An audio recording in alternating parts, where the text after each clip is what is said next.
Hi, I'm the Space Quest Historian, and this is A Bear Made of Wood.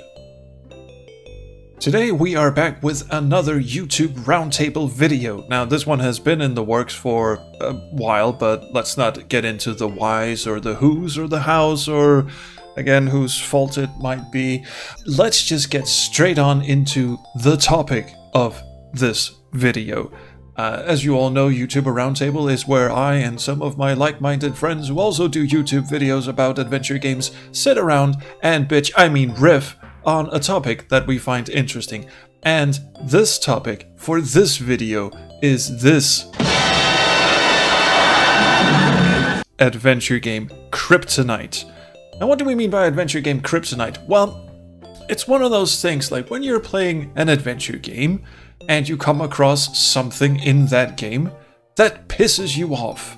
Maybe it fills you with dread, maybe it fills you with a sense of woe, maybe it just really annoys the fuck out of you, but that's your adventure game KRYPTONITE. It's something that is found in many games, but you, and I mean us, we really can't stand it.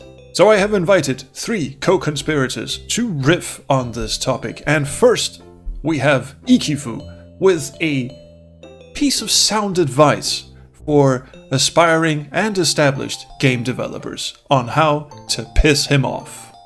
Hey there, budding 90s adventure game designer. Have you ever found that you've made a game which is, in fact, too good? Well, we can't have that. It would make everyone else look bad. And I have the solution that will bring your game down a notch. Mazes. Mazes are a tried and tested way of stopping your adventure game in its goddamn tracks. And I have some handy free tips to ensure that you do the worst thing. But why are mazes so catastrophically awful to the point that it makes your arsehole tremble? Well, for a start, they require little to no thought to design, and even less for the player to complete. So not only will the player have a boring, unchallenging experience, they'll know in their heart that you've deliberately wasted their time. I mean, when your choices are limited to making your own map or always turning left, you may as well be following a bloody script. And even better, the player will know that this maze is here instead of good dialogue, a decent puzzle, or literally anything else. So you've plopped your maze in like a cat that refuses to bury its own poop, but your game is still a little bit too good. Not to worry, there's a few tweaks you can make to guarantee that you ruin the player's day. Yes, this is how actual human beings have spent their precious time on this planet, by making mazes worse. Too easy to see where you're going? Why not limit the player's field of vision?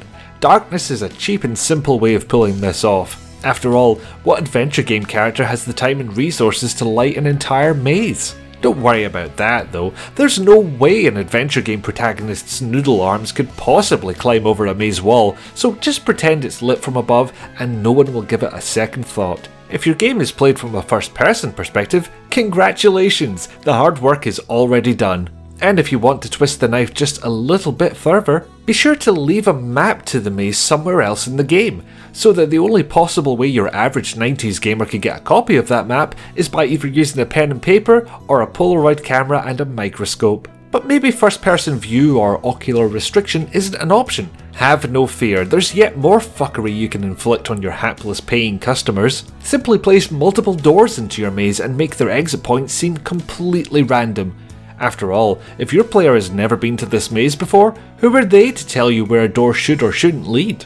If you wish to implement advanced techniques, you could have the door lead to a literally random point every time it's opened. But wait, I hear you cry. What if I go too far? What if the player decides that the entire game is bad because of this maze rather than simply brought down to mortal levels? A very good question from someone who I presume has A+ hair game. Well, take a leaf from Al Lowe's book and have your 11-year-old daughter design the maze in question. Because no one can really take the high ground when they're mocking the cognitive abilities of a child. Well played, Mr. Lowe. Well played. So you've looked over all this advice, and whilst you like the player-hating concept, you're concerned that having an actual maze is a step too far. Well, you can embody that same sentiment by having endless and seemingly identical corridors which, whilst they have a set layout you can easily find your way out of, basically require you to make a map anyway to remember where anything is. Throw in a couple of completely superfluous rooms with no items or characters while you're at it, why not? And there you have it, a quick and easy guide to ensuring that your game doesn't end up being too good. After all, what if the player has the best experience possible, finds that all other games fail to live up to your work, and they never love again? You can't have that on your conscience. And even if the player does end up hating your game for having such a pointless excuse for a puzzle, they're not going to realise that until they've already forked over the cash. Ah, yes, thank you for the excellent advice, Ikifoo. Now on to the Wanderer 1990, who also hates mazes, but was forced to choose a different topic, and his involves entrapment, although not the kind you might expect.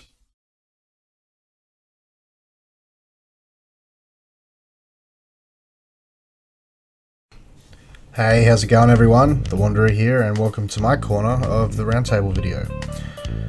Now, when I think of adventure game Kryptonite, my mind instantly goes to sepia-toned war movie flashbacks of deep anxiety, while aimlessly walking around the forest of spirits and disembodied voices asking me if I'm feeling lonely.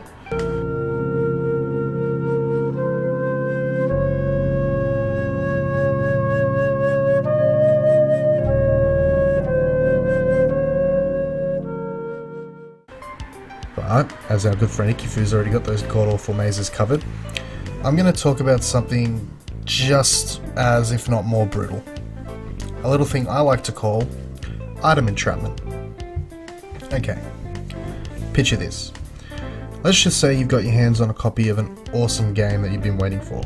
You start it up, find yourself in, let's say, a house. You start to look around the strange, haunted house. Yeah, haunted house. It's decorated with all the usual things, paintings on all the walls, you know, sofas, a cupboard with whiskey glasses, decorative plates, and you just explore, just take it in. Before you know it, your explorations take you into the basement. And in the basement, there's a suspicious looking book on a shelf. So, naturally, you try to take it, and ha! Secret passage. Well, this is just begging to be explored, if you're ever going to solve the haunting of this place. So, you step into the passage and snap! Door slams shut. Ah well, nothing ventured.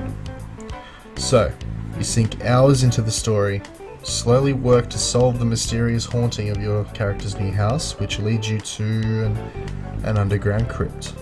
Okay. It's time to put this spirit to rest, so you approach the door and see there's a puzzle on the lock. Ha, no sweat. I could solve this. That's what you'd be thinking. You examine the door. There's a round indent in the shape of a decorative plate. What? You didn't grab the plate sitting all the way in the background behind the fruit bowl on the second screen? Huh. Well, I hate to say it, but it looks like you're starting over. And the game's been silently giggling at you this whole time because there's no way back upstairs now, because the convenient ladder back to the cellar is, you guessed it, behind the crypt door. That is a totally normal example of what could happen in an adventure game. And before you guys get all fired up, I know things like this are totally avoidable if you follow the golden rules, save early, save often, and pick up everything that isn't nailed down. But let's be honest, sometimes we can get so into a game that we forget to save, or maybe we save over a previous game without thinking. And picking up everything that isn't nailed down, while it does work most of the time, how are you supposed to know that you need to push a boulder 5 times before a secret compartment opens to reveal a key, or if we're supposed to pick up the torn envelope that our character has just thrown away during a cutscene? And also, look, most of the time when things happen and they're totally unavoidable, well, it just makes you feel so much worse. Okay, let's have a look at some examples. First up, we travel to the Pentagon and meet up with our hero from codename Iceman, Johnny Westland. You travel here to be briefed on your top secret mission of national security, leave your ID with a guard on the way in. Fair enough, right?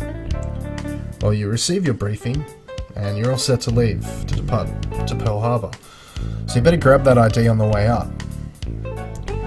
Well, you better make sure you take a look at it to make sure it's polished as well, because guess what? He just gave you the wrong ID. Christ, this is the frickin' Pentagon. This guard sucks.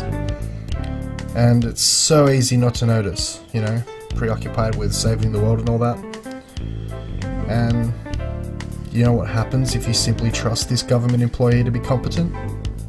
Well, your ride at the airport in Hawaii after you fly there will just ditch you there.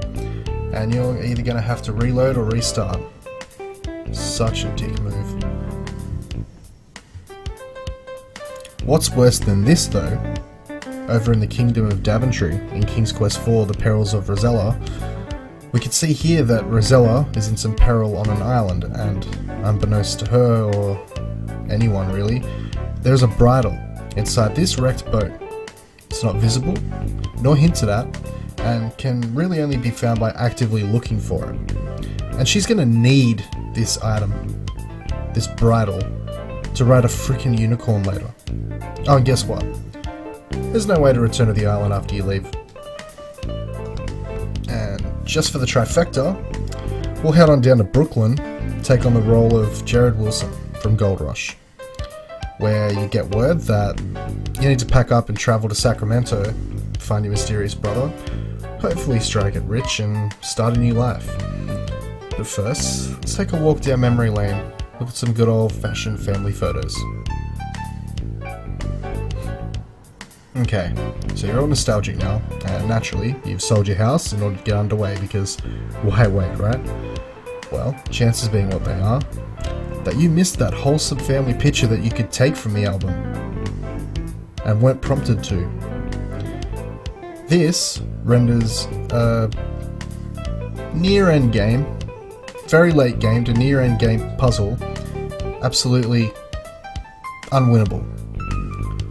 You do get a hint for it later, and it's a specific time, and it sort of points to the photo. So there you have it. 3 prime examples of this agonizing, heartbreaking, distressing, and straight up remorseless phenomenon. And again, I know, totally avoidable if you know what you're doing, but that doesn't change the fact that it really bloody sucks. I can think of not much worse.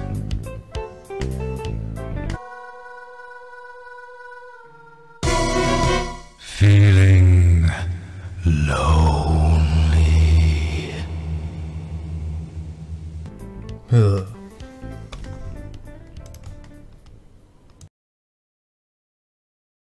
Yes, I see you over there, you mysterious object that I really want to pick up but can't be bothered, and that will come back to bite me in the ass. Wait, just...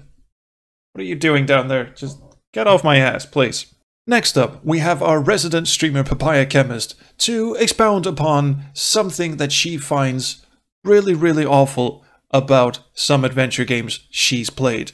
Namely, when there's a really, really annoying person to play as. Hello, Papaya Chemist here. Adventure game Kryptonite.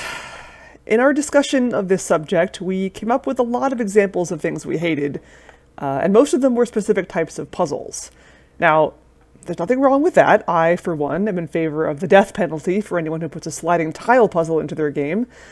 But for this video, I decided to take things in a different direction. Unfortunately, what I settled on, and my preferred method of recording these videos, didn't really mesh well, because it meant I'd have to actually load up the games in question and play through them until I got to the bits I wanted to showcase. And it turns out that the Kryptonite quality of these games made me really, really not want to do that. So instead, I've shamelessly stolen some footage from the World of Longplays website. I've provided Space Quest Historian with the YouTube links in case you actually want to watch the original videos and subject yourself to these games for some masochistic reason. So, by now you're probably wondering what exactly it is that I hate so much about these games. What could possibly fill me with such dread at the prospect of simply playing a game? Me, who played through games like The Cat Lady without so much as batting an eye. I've got 2 words for you. Unlikable protagonists. Protagonists, by definition, are the people who you'll be spending most, if not all, of your time with as you play through a game. So it's important that a protagonist be someone you want to spend your time with. They don't have to be the world's nicest person. In fact, it's quite often much more entertaining when they're not. But they should at least have some kind of quality to their character that makes you like them, even if they're an objectively terrible person. I'm looking at you, Gabriel Knight. I have here 3 examples of games that feature protagonists who, for one reason or another, fail this simple requirement. The first one is Simon from Simon the Sorcerer 2. In Simon the Sorcerer 1, he wasn't so bad, but I guess in 2 they decided he wasn't edgy enough for the teenage crowd who were presumably supposed to identify with him, and really ramped up his dickishness to frankly unnecessary levels. Oi, Four Eyes! Practically every line that comes out of his mouth is an insult of some sort. Do you want to know a good joke? Yeah, you. Usually at the expense of someone who is in a worse situation than he is. Haven't you got anything better to do with your time than this? Hello, lad. Don't be bloody friendly to me. Have you got a stick handy, lad? No, I haven't. And even if I did, I wouldn't give it to you, you talentless peasant. Or who did absolutely nothing to deserve the abuse he's heaping on them. And some of his favorite targets seem to be women. It's nice to see a woman in her place. Is there a problem? Problem? Why should there be a problem? These things can't be done instantly, you know. So why don't you make yourself useful and do some sewing or something? Finally. Can we go now? We? You're staying here so you don't slow me down. But I thought you cared about me. Don't flatter yourself. You know what that makes you, Simon? That makes you a bully. A sexist bully. You know how much interest I have in playing through an entire video game as a sexist bully? 0. Moving on. The second one is Malcolm from The Legend of Kyrandia 3. Now, I was actually planning on making Malcolm my submission to the worst villain video, but I never got around to actually making that video, so I guess he dodged that bullet, but not this time. The thing is, I think Malcolm is a great villain in the first game. He's creepy, he's sinister, he's always popping up and wrecking your day when you least expect him. But in the third game, they decided to do this thing where he was never really the bad guy, and he's trying to clear his name, and it's stupid. My point is, he's lost all the villainous charm he had in the first game. We'll see how he likes having a smelly fish in his hood. Now we're having fun! And he spends the third one playing shitty pranks on people for really no reason other than giggles. I can't help it. By all means, keep up the good work!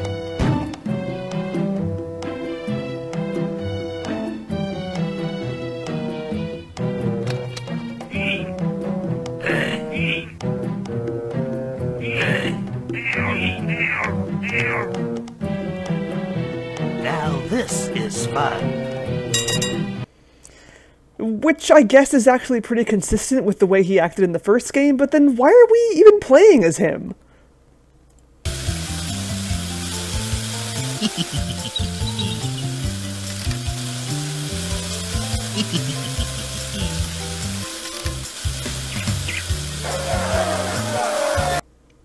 Why is he trying to prove his innocence while not acting the least bit different?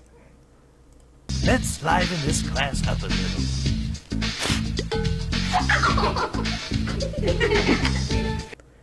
What do you really want, Malcolm?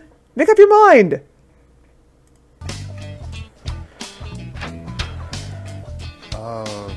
Excuse us. but we're still nice. Could you change us back? Xanthia is out of cheese. Maybe later I'll do the cheese thing. But for now, beat it. I'm taking a nap here. So disappointing. And the third one is Sadwick from The Whispered World. The first two protagonists were unlikable because they were jerks. Sadwick is unlikable because... well, just listen to him.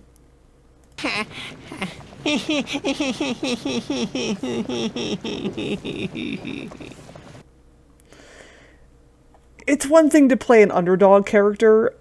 Underdogs are fine. There's nothing wrong with underdogs. People like rooting for the underdog because the odds are against them to succeed, and so it's really satisfying when they do.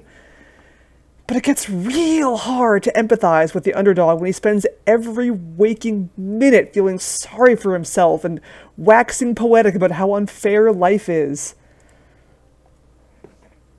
The scholars call our world Silentia. I call it the Horde of Futility. And how nothing good ever happens to him and how he can't do anything right. There's something missing here, and I don't just mean hope.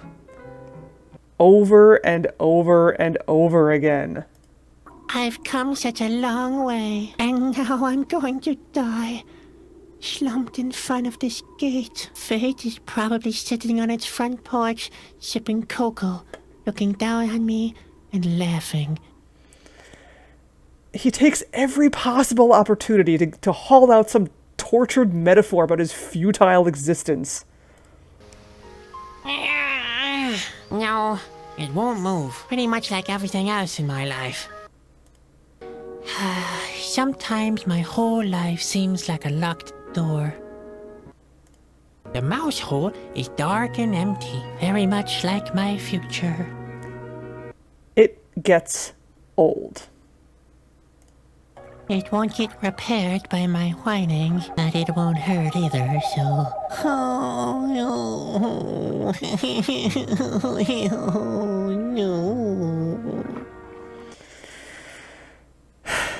Maybe I'd feel a little more positively inclined towards Sadwick if he actually grew and changed and pulled his head out of his own ass at some point. But no, he's like this through the entire game. I hardly qualify for the job. Don't be so hard on yourself. Everybody can change. I don't want to change, okay? So, there you have it. 3 protagonists that made me never, ever want to pick up their games again. Now, if you need me, I'll be over here hanging out with Xanthia, who, as far as I'm concerned, should be the protagonist of every adventure game. Rosella can come too. Ah, yes, unlikable protagonists. Oh, how we've seen so many of them. Why do adventure game developers still think it's funny to play assholes? I don't know, and we'll probably never find out. Oh wait, I've made games that... Moisturizer? Never mind, moving on.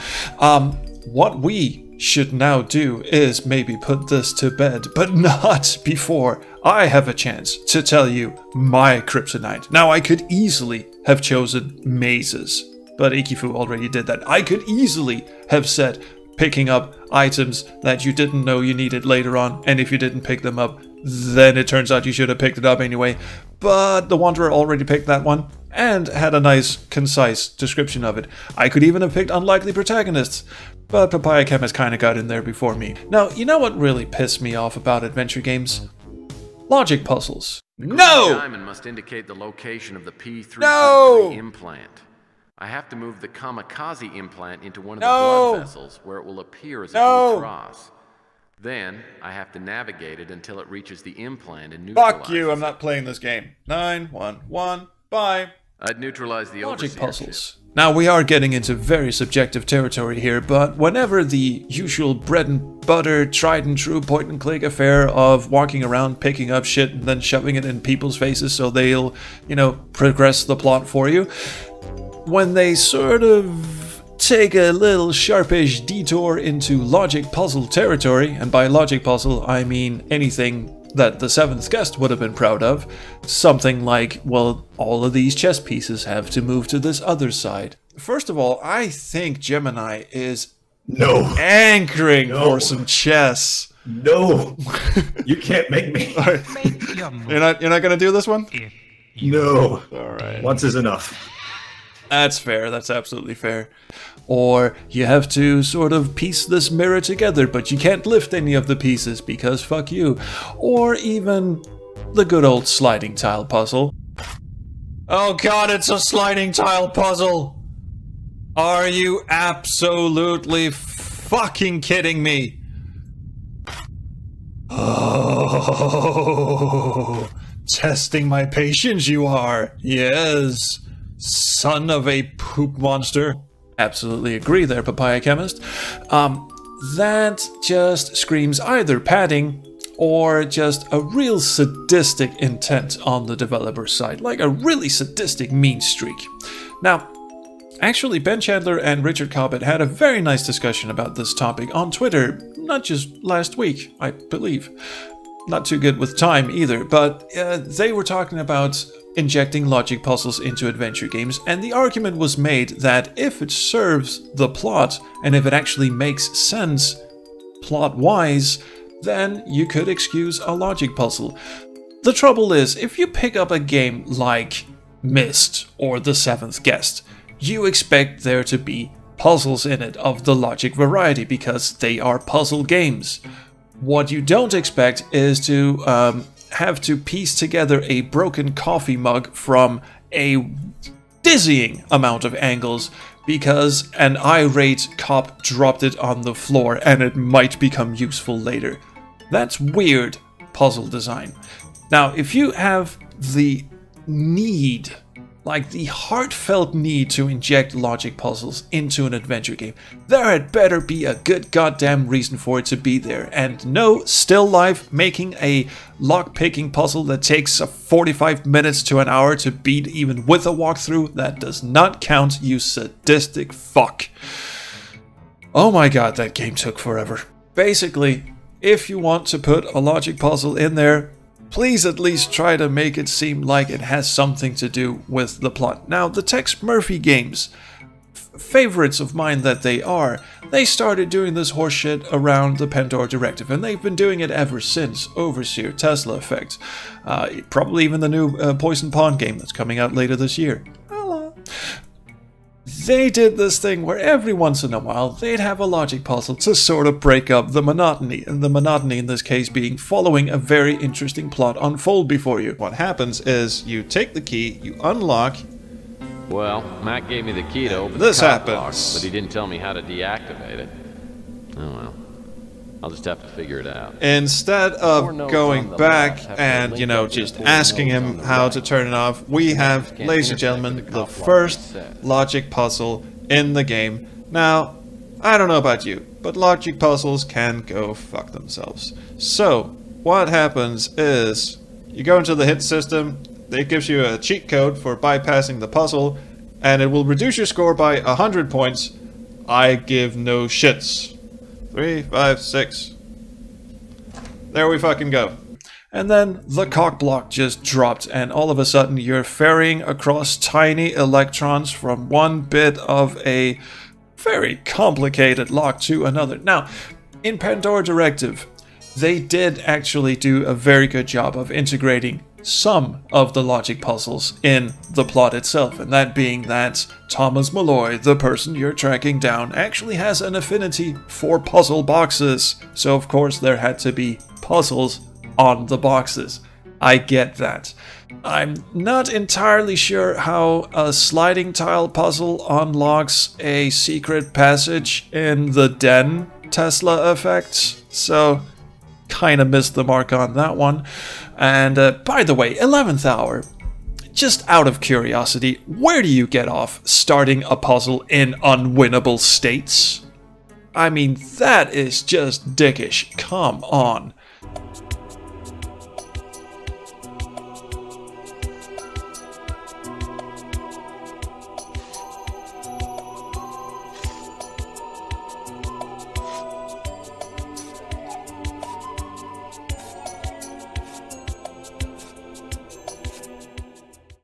And the reason why I've picked logic puzzles is, well, it's not that they don't have a place in adventure games. I'm not going to argue that. My reasons are entirely subjective. Logic puzzles make me feel stupid. They make me feel very stupid. And when my brain feels stupid, my brain gets angry. It gets frustrated. And then it takes it out on others.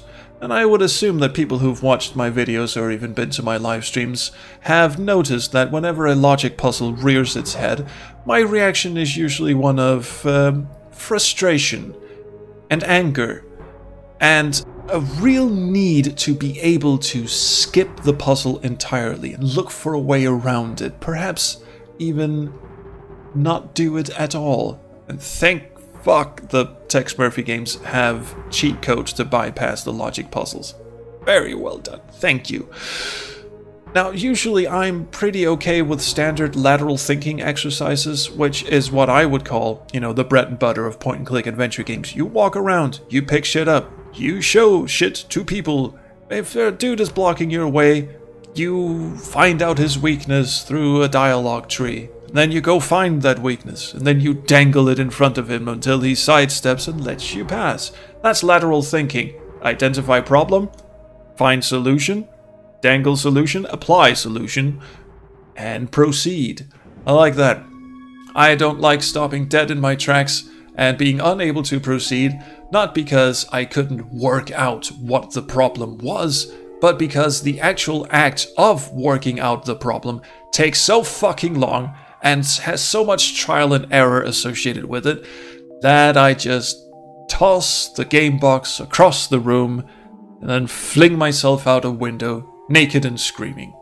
So anyway, that was the 6th YAR episode. My great big undying thanks to Ikifoo, The Wanderer 1990, and Papaya Chemist for laying out their troubles and their tribulations with adventure games. Please, aspiring and established game developers, do heed what they say. Do not be dickheads. And please don't put in another sliding tile puzzle like ever again. I mean, shit, it's like the newspaper under the door trick. Stop doing this puzzle! Stop doing this puzzle! Come on, stop it. We've had enough of sliding tile puzzles. Thank you. I've been the Space Quest Historian. This is my bear, and we are off. But we will see you around the Chrono stream.